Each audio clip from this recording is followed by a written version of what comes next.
attention please. It's time for the final countdown.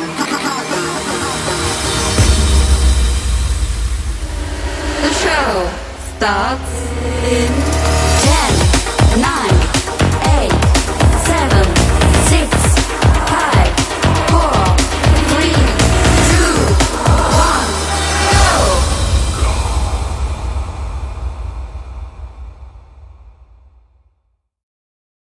Assalamualaikum dan selamat sejahtera. Tajuk yang kami akan bentangkan hari ini adalah Perang Dingin. Pengenalan kepada Perang Dingin adalah selepas tamat Perang Dunia Kedua, muncul dua kuasa besar dunia iaitu Amerika Syarikat dan Soviet Union.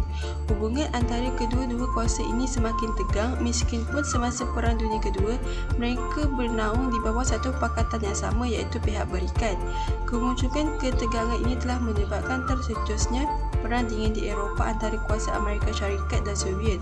Perang Dingin bermula pada tahun 1945 dan tamat pada tahun 1989, iaitu selepas keruntuhan negara-negara komunis di Eropah Timur. Perang Dingin merujuk kepada konflik antara blok kapitalis yang diterajui Amerika Syarikat dan blok komunis yang dipimpin oleh Soviet Union. Sejak tamatnya Perang Dunia Kedua, kedua-dua kuasa ini bersaing antara satu sama lain dengan menggunakan pelbagai pendekatan untuk mengukuhkan ideologi dan pengaruh masing-masing. Perang Dingin ini berlaku tanpa melibatkan sebarang pertempuran bersenjata secara langsung.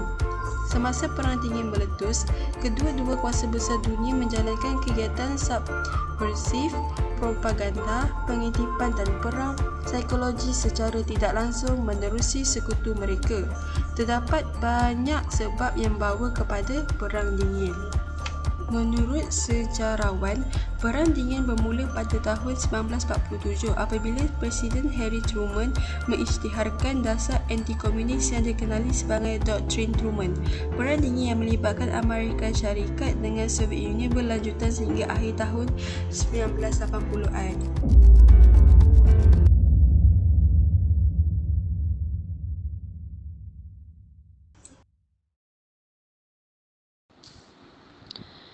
Terdapat 10 faktor yang menyebabkan Perang Dingin berlaku. Pertama, perbezaan ideologi politik. Kedua, perbezaan sistem ekonomi. Ketiga, kemunculan kuasa dunia yang baharu. Keempat, dasar perluasan pengaruh Soviet Union di Eropah. Kelima, perkembangan semasa Perang Dunia Kedua. Keenam, perubahan pucuk pimpinan. Ketujuh, hubungan renggang antara Amerika Syarikat dengan Soviet Union. Kelapan, zon penampan. Kesembilan, teori domino. Dan yang ke-10, kekalahan Jepun. Perbezaan ideologi politik. Amerika Syarikat dan Soviet Union mengamalkan ideologi politik dan sistem pemerintahan jauh berbeza antara satu sama lain atau bertentangan. Amerika Syarikat memperjuangkan sistem demokrasi yang mengutamakan hak kebebasan individu sepenuhnya, seperti kebebasan memilih kerajaan, kebebasan bersuara, hak asasi manusia, hak untuk berkumpul dan kebebasan media. Amerika Syarikat mahu kerajaan yang memerintah terdiri daripada parti yang dipilih oleh rakyat menerusi pilihan raya umum. Sementara itu, Soviet Union pula menyokong sistem sosialis yang berteraskan ideologi komunis. Negara ini menganjurkan pemerintahan bercorak diktator yang hanya mengiktiraf pembentukan parti komunis. Dalam sistem ini, kebebasan rakyat adalah sangat terhad iaitu rakyat tidak diberi kebebasan untuk memilih kerajaan, berhimpun dan menyuarakan pendapat mereka. Perbezaan ini menyebabkan hubungan antara kuasa-kuasa ini telah menyebabkan hubungan menjadi renggang dan akhirnya tercetus kepada Perang Dingin. Faktor kedua, perbezaan sistem ekonomi. Amerika Syarikat memperjuangkan sistem ekonomi kapitalis yang menggalakkan perdagangan bebas tanpa campur tangan kerajaan, iaitu pemerintah mempunyai peranan yang sangat terhad dalam persaingan ekonominya. Sistem ekonomi ini memberikan keuntungan yang besar terhadap pelabur-pelabur yang bermodal besar kerana ia membenarkan pemilikan secara persendirian. Ini akan meningkatkan persaingan dalam kalangan pengusaha sekaligus dapat memajukan ekonomi. Manakala di Soviet Union tidak menggalakkan sistem ekonomi bebas kerana bimbang masyarakat terdedah kepada sistem ekonomi barat yang akan memusnahkan rejim totalitarian yang diamalkan.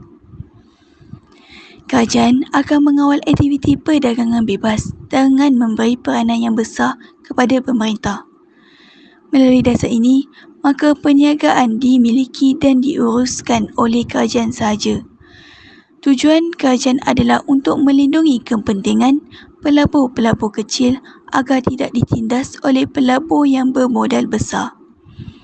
Tindakan Soviet Union menentang ideologi kapitalisme dan bimbang terhadap ancaman dari Amerika Syarikat menyebabkan perang. Faktor ketiga, kemunculan kuasa dunia yang baharu. Perang Dunia Kedua telah menyebabkan bilangan negara yang bertaraf kuasa besar dunia telah berkurangan. Negara-negara seperti Jepun dan Itali telah mengalami kekalahan dan menjadi lemah selepas Perang Dunia Kedua. Britain dan Perancis juga telah menjadi lemah dari segi ketenteraan dan ekonomi. Malah, negara seperti Britain, Jerman, Jepun dan Perancis kini bergantung kepada Amerika Syarikat yang muncul sebagai kuasa dunia untuk membangunkan semula ekonomi mereka. Perkembangan ini telah menyebabkan lahir dua kuasa besar, iaitu Amerika Syarikat dan Soviet Union yang bersaing untuk mengukuhkan kedudukan masing-masing. Faktor seterusnya iaitu dasar perluasan pengaruh Soviet Union di Eropah. Sebelum Perang Dunia Kedua berakhir, Soviet Union mula meluaskan pengaruh di benua Eropah. Menjelang akhir tahun 1944, Tentera Merah iaitu Tentera Komunis Soviet Union telah bertindak membebaskan dan mengawal sebahagian besar negara di Eropah Timur.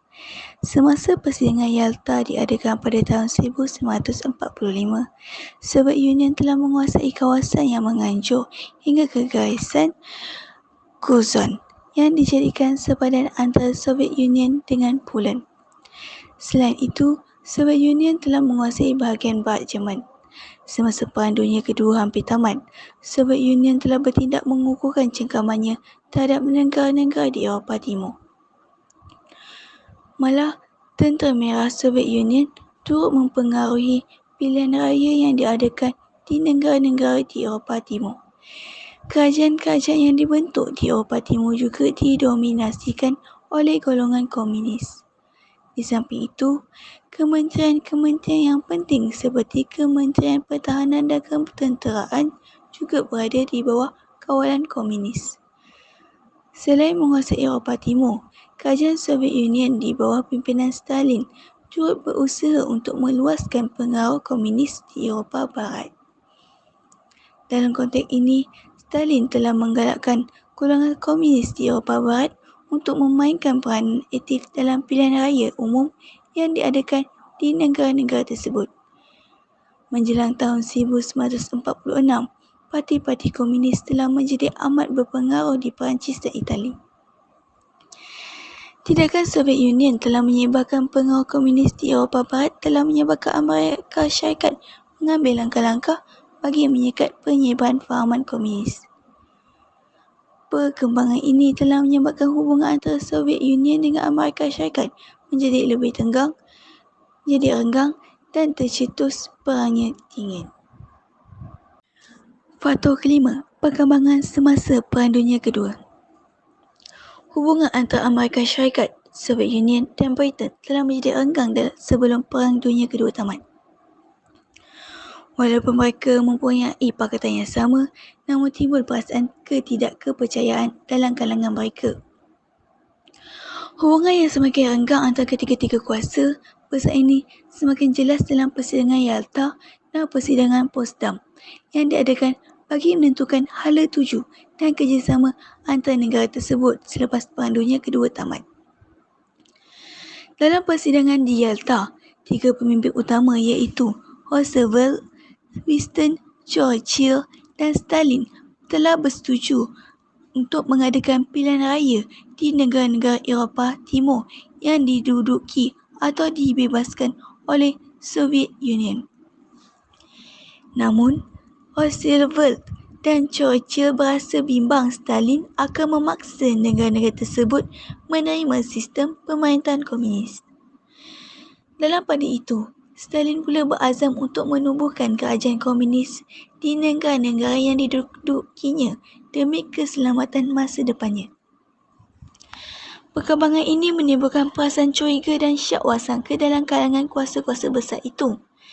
Hubungan antara ketiga-tiga kuasa besar ini bertambah renggang dengan adanya persidangan Potsdam yang diadakan pada Julai 1945. Dalam persidangan tersebut, Presiden Amerika Syarikat Harry Truman menuntut agar pilihan raya diadakan di negara-negara Eropah Timur yang dikuasai oleh Soviet Union. Stalin telah menolak tuntutan Harry Truman kerana negara-negara tersebut akan menubuhkan kerajaan anti-Soviet Union.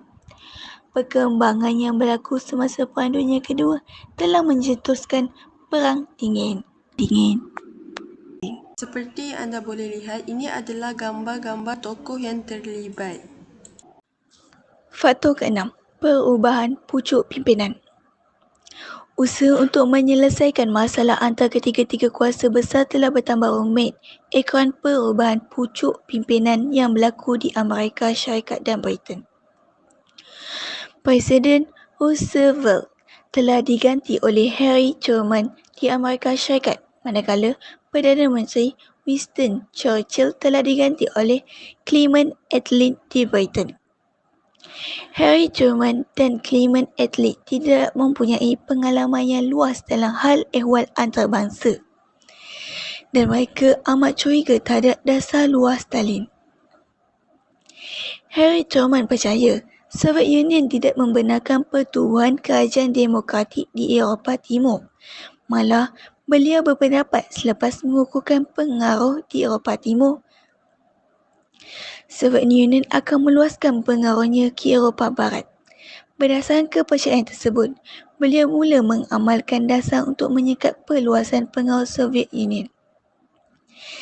Tambah pula, kejayaan Amerika Syarikat meletupkan bom atom telah menyebabkan Presiden Harry Truman bertekad untuk menggunakan pendekatan yang lebih agresif untuk menyekat perluasan pengaruh Soviet Union.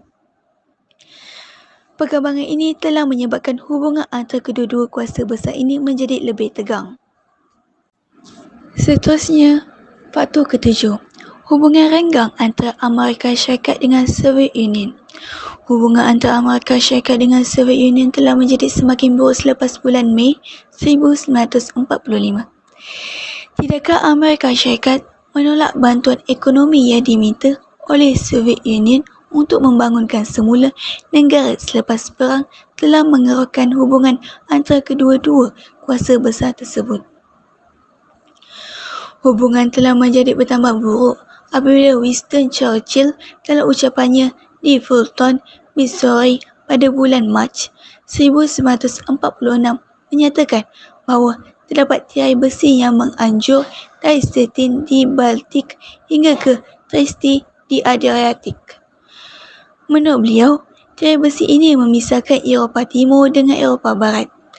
Ucapan Winston Churchill jelas menunjukkan kebimbangan Amerika Syarikat dan Britain terhadap perluasan pengaruh Soviet Union di Eropah Timur dan Eropah Tengah.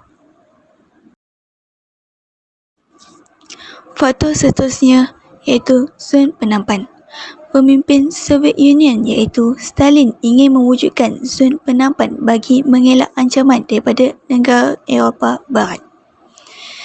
Sebelum ini, Soviet Union pernah ditawan oleh musuh dari bahagian Barat, umpamanya Hitler. Pernah menawan Soviet Union pada tahun 1941 di arah Barat menerusi Poland, Rumania, Bulgaria dan Hungary. Pengalaman lampau ini telah menyebabkan Stalin ingin mewujudkan negara-negara satelit yang bertindak sebagai zon penampan antara Soviet Union dengan negara-negara di Eropah Barat. Negara-negara satelit ini mempunyai sistem pemerintahan tersendiri yang didominasikan oleh Soviet Union.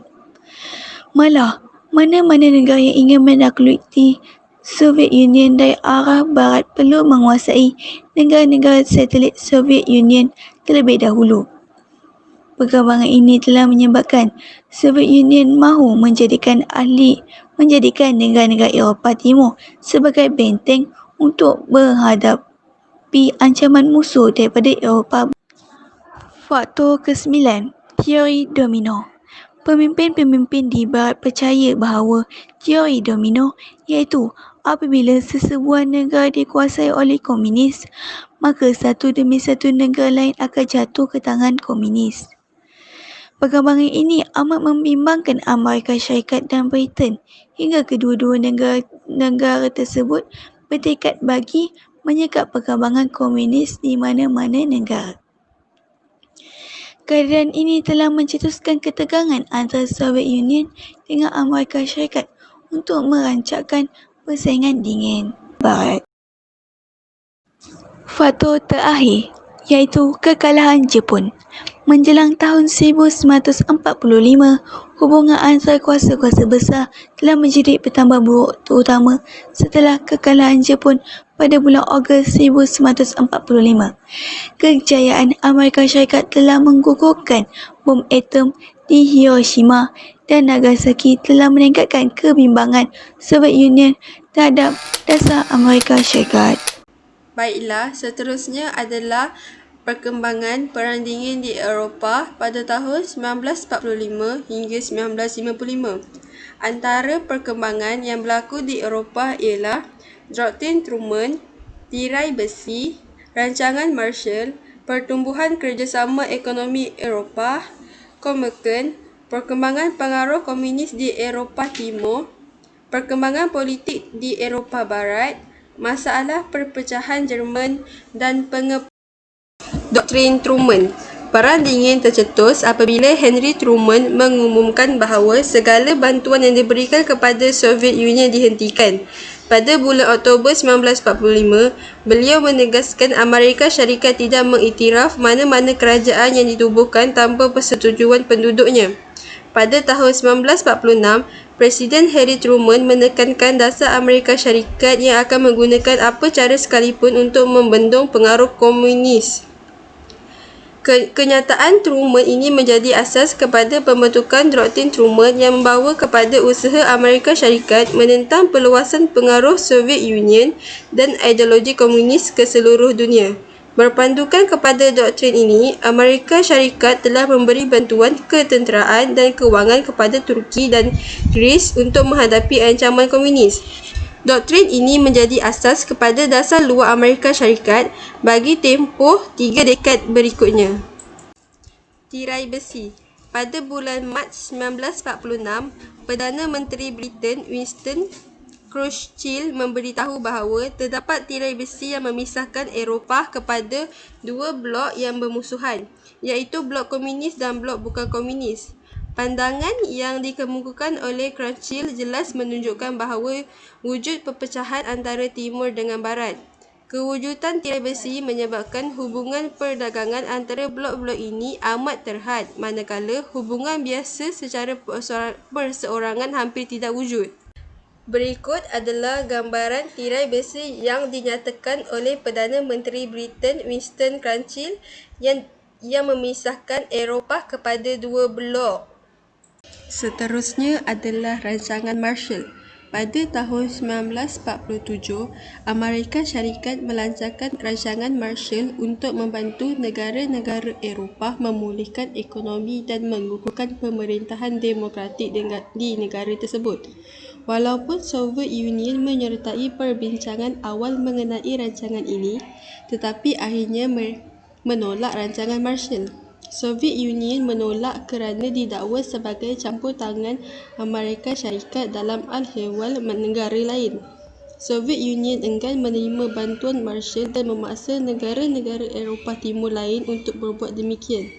Di bawah rancangan Marshall, Amerika Syarikat membekalkan bahan-bahan mentah, jentera, minyak dan baja bernilai $30,000 juta Amerika antara tahun 1948 hingga 1952. Perkembangan ini meregangkan hubungan antara Timur dengan Barat dan mencetuskan Perang Dingin. Baiklah, seterusnya adalah Pertubuhan Kerjasama Ekonomi Eropah atau OEEC. Penubuhan Pertubuhan Kerjasama Ekonomi Eropah untuk menguruskan rancangan Marshall menambahkan ketegangan antara Timur dan Barat. Pertubuhan ini dianggotai oleh 16 buah negara Eropah termasuk Amerika Syarikat dan Kanada. Melalui pertubuhan ini, Amerika Syarikat telah membelanjakan sejumlah besar wang bagi menjalinkan kerjasama ekonomi dalam kalangan negara-negara Eropah. Ekoran daripada bantuan tersebut, Eropah Barat mengalami pemulihan ekonomi yang amat ketara. Pembangunan ekonomi dan kemakmuran yang dikecapi oleh penduduk menyebabkan perkembangan fahaman komunis dapat disekat. Baiklah, seterusnya adalah Komiken. Komiken merupakan Majlis untuk Bantuan Ekonomi Bersama. Ia merupakan organisasi ekonomi daripada tahun 1949 hingga 1991 di bawah pimpinan Kesatuan Soviet yang terdiri daripada negara-negara Blok Timur bersama-sama dengan beberapa negara komunis di kawasan lain di dunia. Selepas penolakan terhadap rancangan Marshall, Soviet Union mula mengawal negara-negara Eropah Timur di bawah pengaruh komunis. Stalin menubuhkan Biro Penerangan Komunis Konfirum untuk menyelaraskan kegiatan parti-parti komunis Eropah. Penubuhan ini bertujuan untuk mewujudkan kerjasama ekonomi antara negara Eropah Timur dalam Komiken. Perkembangan ini melebarkan jurang antara Timur dengan Barat di Eropah Barat. Ini seperti yang anda lihat, ini adalah bendera Komiken. Baiklah, jangan tidur ya. Kita sambung dengan perkembangan pengaruh komunis di Eropah Timur. Selepas Perang Kedunia tamat, Soviet Union mula mengukuhkan kedaulatannya di Eropah Timur. Soviet Union mula menempatkan tenteranya di Poland, Hungary, Romania, Bulgaria, Czechoslovakia, bahagian timur Jerman dan Austria. Soviet Union menggunakan kekuatan tentera untuk membentuk kerajaan komunis di negara-negara tersebut. Malah, Soviet Union juga menggunakan kuasanya untuk mengendalikan dasar dalam daluan negara tersebut. Dasar Soviet Union mengukuhkan pemerintahan komunis jelas di Poland, Czechoslovakia dan Yugoslavia. Perkembangan pengaruh komunis di Eropah Timur menimbulkan kebimbangan dalam kalangan pemimpin-pemimpin politik di Eropah. Pengaruh komunis di Poland. Soviet Union melibatkan diri secara langsung dalam mengukuhkan pengaruh komunis di Poland. Parti-parti bukan komunis seperti Parti Rakyat telah diserapkan dalam Barisan Kebangsaan Parti Pekerja Poland yang merupakan parti politik komunis. Malah, Soviet Union juga bertindak menyingkirkan 75,000 anggota komunis dan sosialis Poland yang tidak menurut arahan serta panduan yang ditetapkan oleh Soviet Union. Pada tahun 1948, Setiausaha Parti Komunis Gomulka dipaksa meletakkan jawatan kerana memberi sokongan kepada Tito di Yugoslavia. Perkembangan di Poland jelas menunjukkan peranan Soviet Union dalam mengukuhkan kedudukan serta pengaruh komunis di Eropah. Pengaruh komunis di Czechoslovakia. Sebelum Perang Kedunia, Czechoslovakia merupakan negara yang paling maju dalam bidang perindustrian di Eropah Timur. Malah, Czechoslovakia juga mempunyai pengalaman dalam pemerintahan demokrasi. Selepas Perang Dunia Kedua, Parti Komunis mendapat sokongan meluas daripada golongan pekerja dan intelek ekoran peranannya dalam penentangan terhadap Nazi Jerman. Parti Komunis telah menyertai kerajaan campuran yang terdiri daripada golongan liberal dan parti-parti berhaluan kiri di bawah pimpinan Clement Gottwald. Perpecahan dalam kerajaan campuran berlaku ekoran ketegangan antara golongan komunis dan bukan komunis.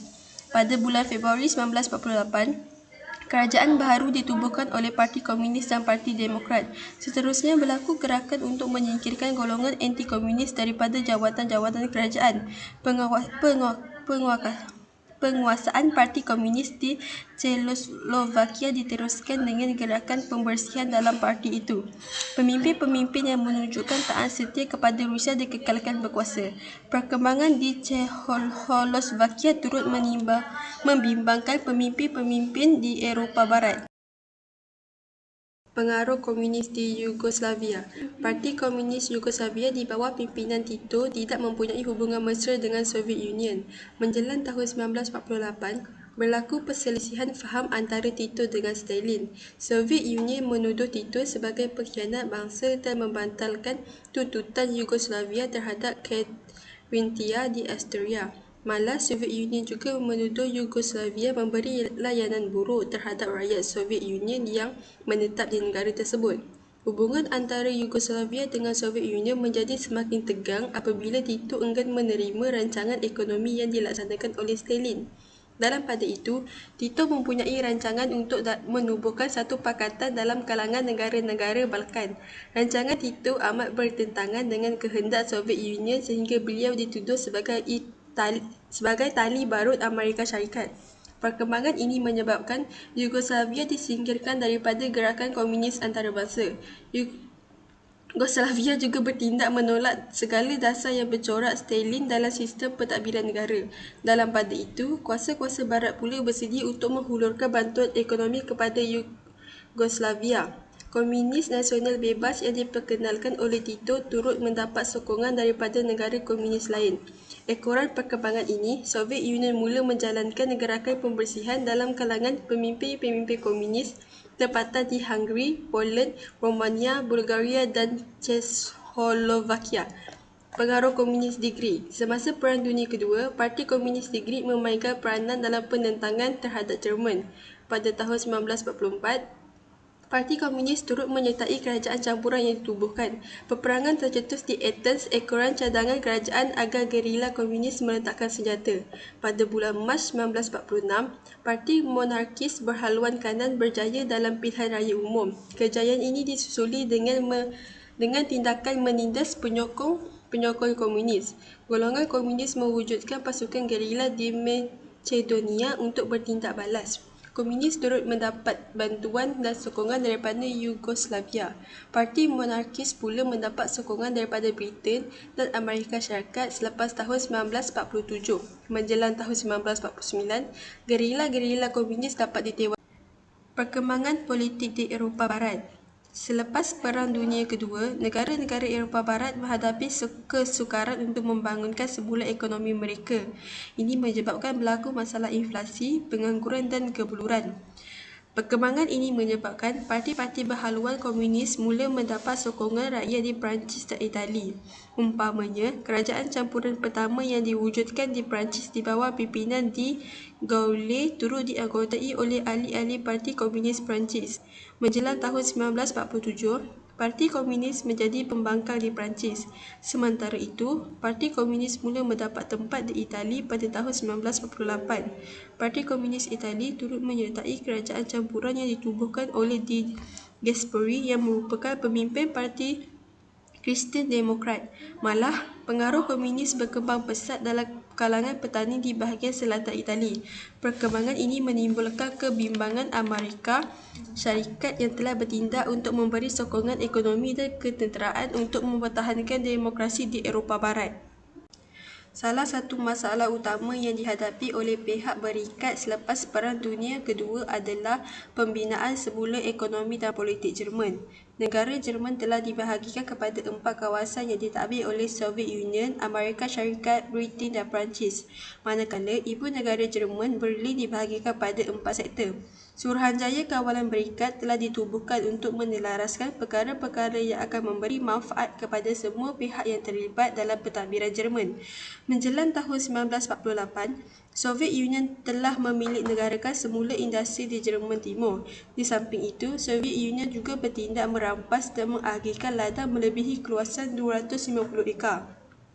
Mereka juga menggalakkan penubuhan Parti Sosial Bersatu yang merupakan gabungan Parti Komunis dan Parti Sosial Demokrat.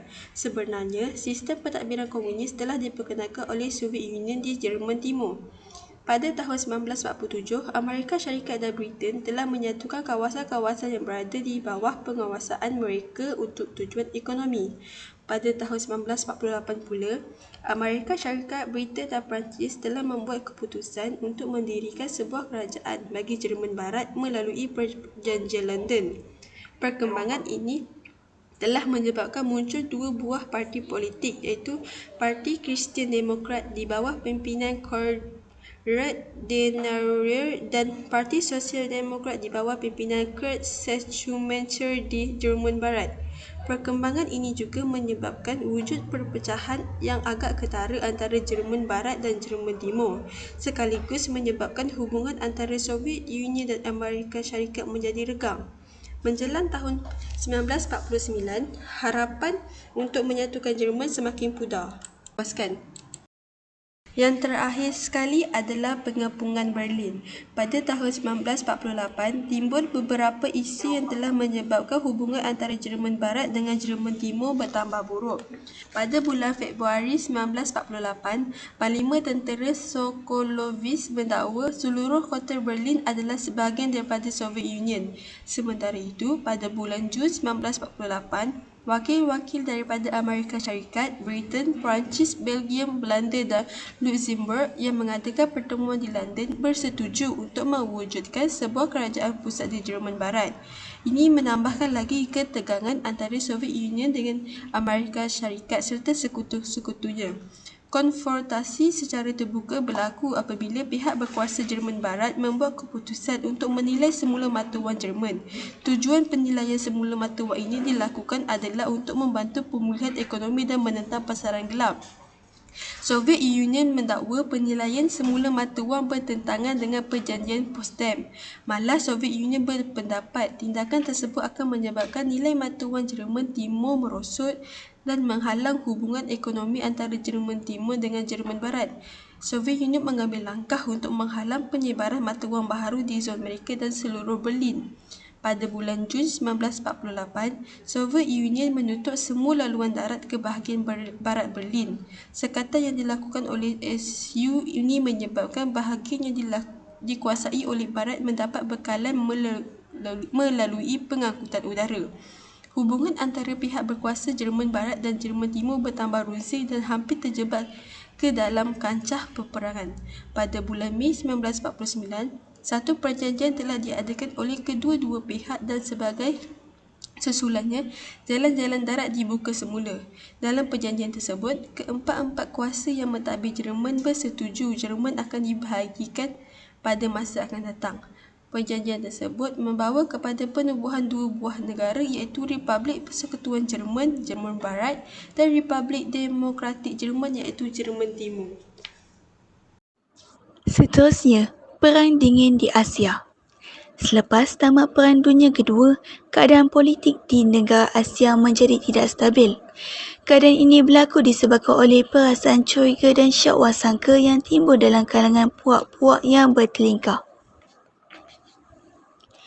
Umpamanya, di China telah berlaku pertelingkahan antara puak komunis pimpinan Mao Zedong dan puak Kuomintang di bawah pimpinan Chiang Kai-shek.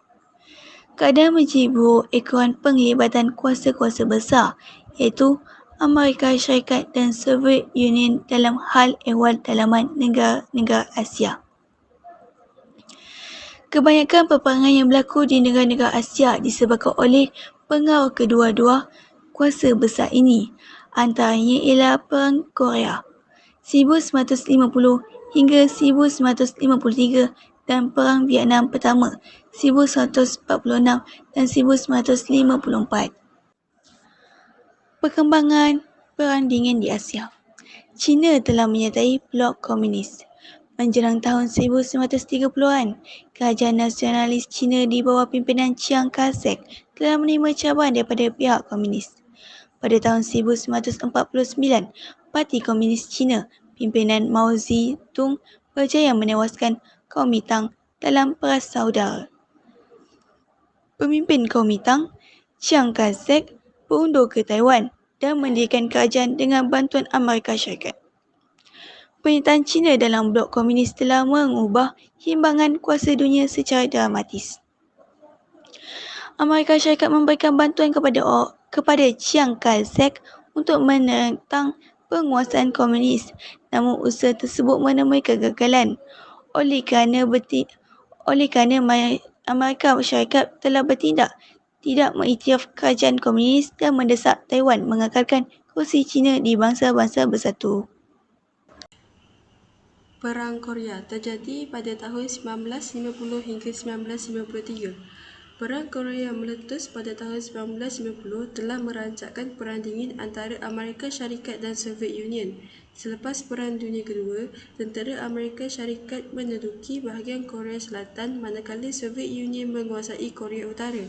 Pada bulan Februari 1948, Korea Utara mengisytiharkan dirinya sebagai Republik Demokrat Rakyat Korea, sebuah kerajaan yang berasingan ditubuhkan di Korea Selatan di bawah pimpinan Presiden Dr. Syngman Rhee. Selepas pengunduran tentera Amerika Syarikat 1948 dan tentera Soviet Union 1949, wujud ketegangan antara Korea Utara dan Korea Selatan. Ketegangan ini menjadi lebih teruk apabila Amerika Syarikat dan Soviet Union memberikan senjata kepada negara-negara berkenaan. Sementara itu, keadaan politik di Korea Selatan tidak stabil dan pengaruh komunis mula menular dalam kalangan rakyat miskin. Pada bulan Jun 1950, tentera Korea Utara menyeberangi garisan lintang 38 darjah dan menceroboh Korea Selatan. Majlis Keselamatan PBB bertindak meluluskan resolusi mengutuk tindakan Korea Utara. Pasukan Amerika Syarikat dihantar ke Korea Selatan dan diikuti oleh tentera British, tentera Commonwealth dan Turki sebagai sebahagian daripada pasukan tentera PBB. Pasukan tentera PBB di bawah pimpinan Jeneral MacArthur berjaya mara ke garisan rintangan 38 darjah. Jeneral MacArthur merancang untuk terus mara ke utara hingga ke sepadan Yalu yang menjadi sepadan dengan China. Langkah Jeneral MacArthur mendapat keamanan daripada kerajaan China. Kerajaan China menghantar askar-askarnya untuk membantu Korea Utara. Perkembangan ini menyebabkan tentera PBB pimpinan Jeneral MacArthur mengalami kekalahan dan berundur ke selatan. Kekalahan ini menyebabkan MacArthur bercadang untuk mengebom pusat-pusat industri China di Woomera dan mengebom bom atom ke atas China. Langkah ini berkemungkinan besar akan menarik Soviet Union ke dalam kancah peperangan dan memulakan Perang Dunia Ketiga. Amerika Syarikat menarik balik daripada mengambil risiko ini dan Jeneral MacArthur dilucutkan jawatan oleh Presiden Truman. Berikutan cadangan Soviet Union di PBB, satu perdamaian sementara diwujudkan pada bulan 1951. Peperangan di Korea jelas menunjukkan ketegangan Perang Dingin yang menular di rantau timur jauh. Perang Vietnam. Selepas Perang Dunia Kedua, Vietnam menjadi medan perang dingin antara kuasa-kuasa besar di Asia. Menjelang tahun 1954, Perancis menghadapi ancaman daripada komunis di bawah pimpinan Ho Chi Minh. Pada 8 Mei 1954, bahagian utara Vietnam jatuh ke tangan komunis. Undingan yang diadakan di Geneva bersetuju untuk membahagikan Vietnam kepada Vietnam Utara dan Vietnam Selatan berdasarkan garis lintang 17 darjah. Sebuah kerajaan komunis telah ditubuhkan di bahagian utara di bawah pimpinan Ho Chi Minh, manakala sebuah kerajaan bukan komunis ditubuhkan di selatan di bawah pimpinan Ngo Dinh Diem. Menjelang tahun 1957, golongan komunis mula meluaskan pengaruh di Vietnam Selatan. Tambahan pula, saki-baki anggota gerakan Viet Minh iaitu komunis yang masih berada di Vietnam Selatan mula menjalankan gerakan untuk menentang pemerintah Ngo Dinh Diem. Perkembangan ini menyebabkan Amerika Syarikat menambah bantuan tentera kepada Vietnam Selatan. Amerika Syarikat bertindak untuk melancarkan serangan bom di Vietnam Utara mulai tahun 1965. Menjelang tahun 1967, Amerika Syarikat menempatkan 400,000 orang tentera untuk bersama tentera Vietnam Selatan menentang komunis. Walau bagaimanapun, tentera Amerika Syarikat dan sekutunya tidak mendapat kemenangan muktamad. Dalam perang ini, Vietnam Utara pula mendapat bantuan ketenteraan daripada Soviet Union dan China. Perkembangan ini jelaslah menunjukkan Vietnam menjadi medan perang dingin antara kuasa-kuasa besar. Yang terakhir, Pertubuhan Penjajahan Asia Tenggara. Pada tahun 1954, satu pakatan tentera anti-komunis yang dikenali sebagai Pertubuhan Penjajahan Asia Tenggara (SEATO) telah ditubuhkan. Negara-negara yang menganggotai pakatan ini terdiri daripada Amerika Syarikat, Australia, Britain, Perancis, New Zealand, Filipina, Thailand dan Pakistan. Antara matlamat pertubuhan SETO adalah untuk menyekat perluasan pengaruh komunis ke kawasan Pasifik Barat dan Asia Tenggara.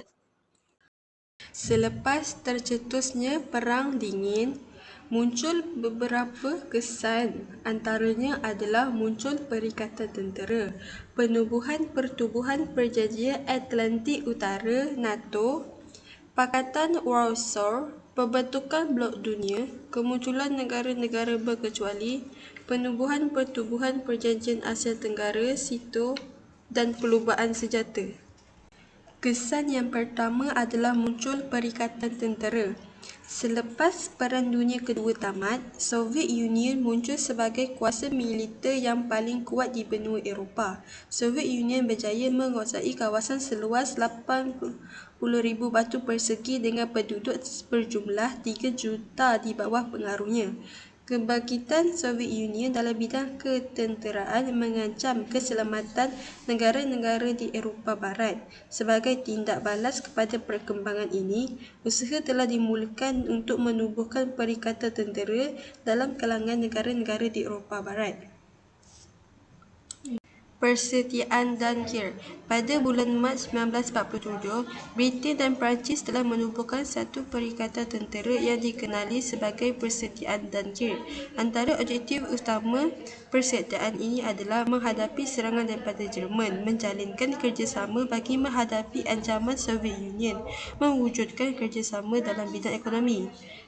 Bagi Perjanjian Brussels pula, peristiwa merampasan kuasa di Prague pada Februari 1948 menambahkan kebimbangan dalam kalangan negara-negara Eropah Barat terhadap ancaman Rusia.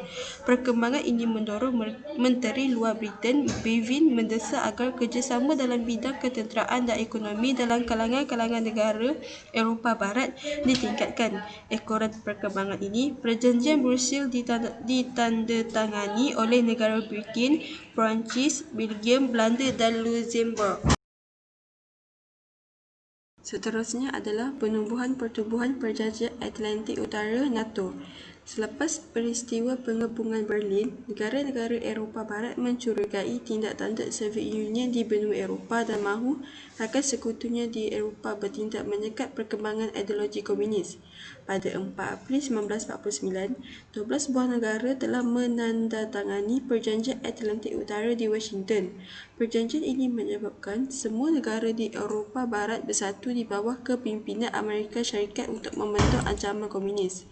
Antara kepentingan NATO adalah menjalinkan kerjasama dalam kalangan negara-negara Eropah Barat dan memainkan peranan dalam mempertahankan anggotanya daripada ancaman komunis.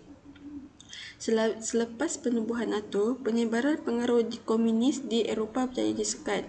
Amerika Syarikat menetapkan tenteranya di Eropah Barat mulai tahun 1949. Seterusnya adalah Pakatan Warsaw. Penubuhan NATO dan diikuti oleh perkembangan dasar anti-komunis telah menimbulkan kebimbangan Soviet Union. Sebagai tindak balas, Soviet Union telah mengadakan satu pakatan ketenteraan dengan negara-negara satelitnya yang dikenali sebagai Pakatan Warsaw. Pakatan ini menjamin bantuan segera kepada negara-negara anggota termasuk bantuan ketenteraan. Pasukan tentera yang dianggotai oleh tentera daripada negara-negara Pakatan Warsaw telah ditubuhkan di bawah kepimpinan Komander Tertinggi Tentera Rusia.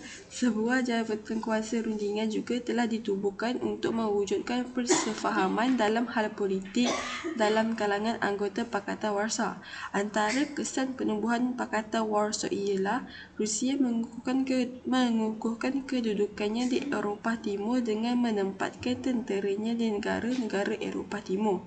Rusia mengawal negara-negara satelit dan mematahkan pemberontakan yang tercetus. Kesan seterusnya adalah pembentukan Blok Dunia.